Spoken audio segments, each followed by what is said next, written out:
नमस्कार, मैं लता चौहान, श्री राष्ट्रीय क्षत्रिय महासभा की राष्ट्रीय अध्यक्ष, युवा महिला मोर्चा, भारतीय किसान यूनियन लोक शक्ति की राष्ट्रीय महासचिव, राष्ट्रीय हनुमान दल की राष्ट्रीय प्रभारी और जन परमात्मा फाउंडेशन की संस्थापक। सभी देशवासियों को नववर्ष की हार्दिक शुभकामनाएं। नववर्ष सभी के जीवन में मंगलमय हो और 2 गज की दूरी, मास्क है जरूरी, इस नियम का पालन करते हुए एक बार सभी देशवासियों को नववर्ष की हार्दिक शुभकामनाएं। नमस्कार। तो इस नववर्ष के मौके पे आप लोगों को क्या संदेश देना चाहेंगे? जिस तरीके से हम जानते ही हैं, देख रहे हैं कि आप लोगों के लिए, समाज के लिए काम कर रही हैं। आजकल जो डोमेस्टिक वायलेंस है बहुत तेजी से बढ़ता जा रहा है, उस पर आपका क्या कहना है? देखिए, डोमेस्टिक वायलेंस बहुत ज़्यादा बढ़ रहा है। लड़कियों का, माँ बाप अपने बच्चे की शादी करते हैं, जिसकी जो भी हैसियत होती है, 20 लाख 30 लाख शादी में लगाते हैं। उसके बाद जब लड़की उनके घर में जाती है तो लड़के वाले कभी फ्लैट खरीदते हैं, कभी गाड़ी के लिए बोलते हैं कि आप उसकी इंस्टॉलमेंट दो, और अगर वो नहीं देते तो बोलते अपने माँ बाप के घर से जाकर लेकर आओ। उसके बावजूद भी वो माँ बाप के घर से लाती है, लेकिन फिर भी उसके पास धीरे धीरे उसके ऊपर डोमेस्टिक वायलेंस होता है और इतनी ज़्यादा चीज़ें बढ़ जाती हैं कि लड़की को दोबारा अपने घर में आके बैठना पड़ता है। फिर उनके जो पेरेंट्स हैं वो इतना मतलब टेंशन में आ जाते हैं कि भाई हमने जिस लड़की की हमने शादी की है वो आकर वापस हमारे घर बैठ गई है। फिर कोर्ट के लड़कियां धक्के खाती हैं, थानों के धक्के खाना, कोर्ट के धक्के खाना। तो बहुत ज़्यादा ये डोमेस्टिक वायलेंस लड़कियां बढ़ रही हैं। ऐसी हजारों नहीं लाखों लड़कियां हैं जिनके साथ दिन प्रतिदिन ये सब हो रहा है।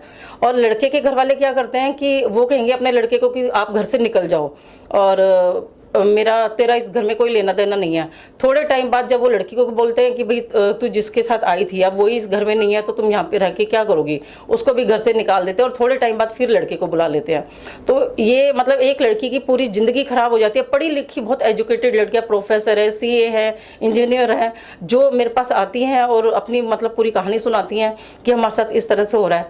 और इतना ही नहीं, मतलब जिनके बड़े बड़े बच्चे हैं जो कॉलेज में भी पढ़ रहे हैं, पढ़ी लिखी लड़कियों के साथ ऐसे हो रहा है। 13 साल हो गए शादी को। मतलब बहुत सारी लड़कियां जिनके साथ ये सब हो रहा है और उनको बहुत बुरे तरीके से मारा पीटा भी जाता है।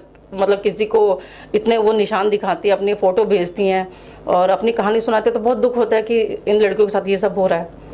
ये तो रहा कि मैम एक चीज़ और जानना चाहिए कि अभी लॉकडाउन के बीच में हमने देखा कि केसेस में बहुत ज़्यादा बढ़ोतरी हुई डोमेस्टिक वायलेंस से। फिर मतलब हाई क्लास की बात करें या बहुत लो प्रोफाइल लोगों की बात करें, आप किस चीज़ को दोषी मानते हैं? ऐसी कोई मानसिकता है या फिर सच में कि डाउरी सिस्टम की वजह से सारी चीज़ें हैं? देखिए, पहले तो हम लोग ये सोचते थे कि ये जो मतलब लो कैटेगरी के लोग हैं, ये एक जनरल हैं, उनमें ये सब डोरी सिस्टम है तब हो रहा है। लेकिन मैंने ये देखा कि जितने भी हाई प्रोफाइल हैं लोग जो बहुत पढ़े लिखे हैं, उनके साथ ये सब हो रहा है। और सिर्फ उनको दहेज चाहिए और कुछ नहीं।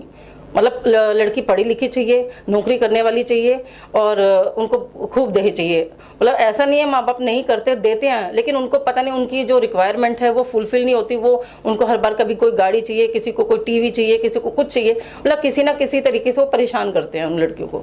जिनके साथ में जो इस समय पर जो इस चीज़ को झेल रही हैं, जो महिलाएं जो पीड़ित हैं, वो किस तरीके से, मतलब कि उनके लिए क्या सुझाव देना चाहेंगी कि वो आपसे जुड़े या फिर उनकी कैसे मदद हो सकती है?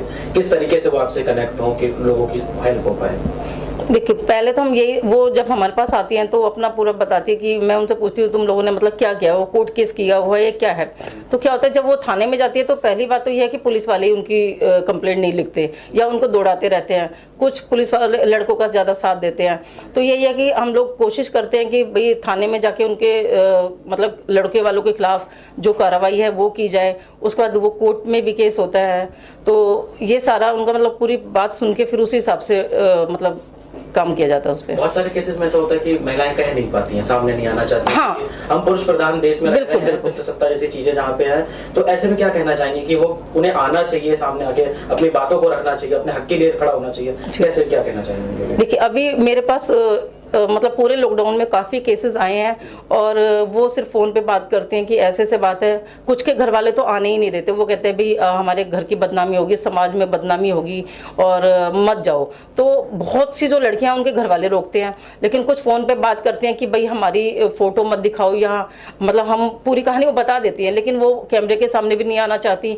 वो कहती है हम पीछे से हैं।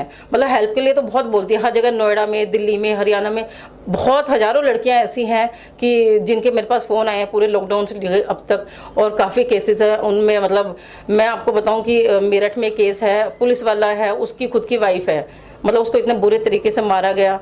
और नोएडा के भी कुछ केस हैं मेरे पास, दिल्ली के केस हैं, तो काफ़ी केसेस ऐसे हैं। इसके लिए कोई सिंपल तरीका भी होता होगा कि अगर कोई इस चीज से पीड़ित है, वो चाहे तो कोई कंप्लेन दर्ज करा दे, कौन सा सेक्शन है, किस चीज के लॉ हमारा लॉ क्या कहता है इस चीज को लेकर? देखिए, वो हमारे पास कुछ हम जो एडवाइस लेते हैं, हमारे एडवोकेट्स हैं हमारी टीम में, और उन लोगों से हम एडवाइस लेते हैं कि भाई क्या इस पे, जिसका मतलब सबके अलग अलग तरह के केस होते हैं, हालांकि सबका रीज़न एक ही होता है, डोरी का, और उस हिसाब से हम उन लोगों से एडवाइस लेते हैं कि किस पे किस सेक्शन में क्या रिपोर्ट होनी चाहिए, क्या एफआईआर जब अगर होती है तो उस पर क्या होना चाहिए।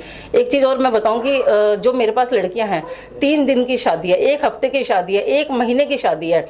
और मैं आपको बताऊं, जो दिलसा गार्डन में एक है मैडम, और उनकी मतलब 11 महीने की बेटी थी, आज वो 12 साल की हो गई है, और लेकिन उसने अपने फादर की शक्ल तक नहीं देखी है। आप सोचिए कि क्या उस पर बीत रही होगी। वो अपने पेरेंट्स के पास है, वर्किंग नहीं है, तो जो माँ बाप है जिन्होंने शादी किया वो उसका भी खर्चा उठा रहे हैं, अपनी उसकी बेटी का भी खर्चा उठा रहे हैं। तो ऐसे ऐसे लोग हैं।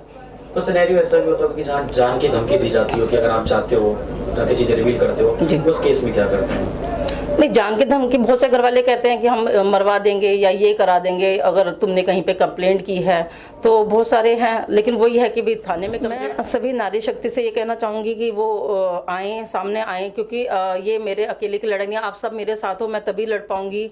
और अपनी बात को रखें सबके सामने, और मतलब आप लोगों का साथ है तभी हम लोग किसी मुकाम पे पहुंचेंगे। आप प्लीज़ आइए और बात कीजिए, जो भी प्रॉब्लम है आप डिस्कस कीजिए, क्योंकि ऐसे मैं मानती हूँ कि हमारा पुरुष प्रधान देश है, और लेकिन आप लोग जब तक आगे नहीं आएंगे तब तक आपकी समस्याओं का समाधान नहीं होगा।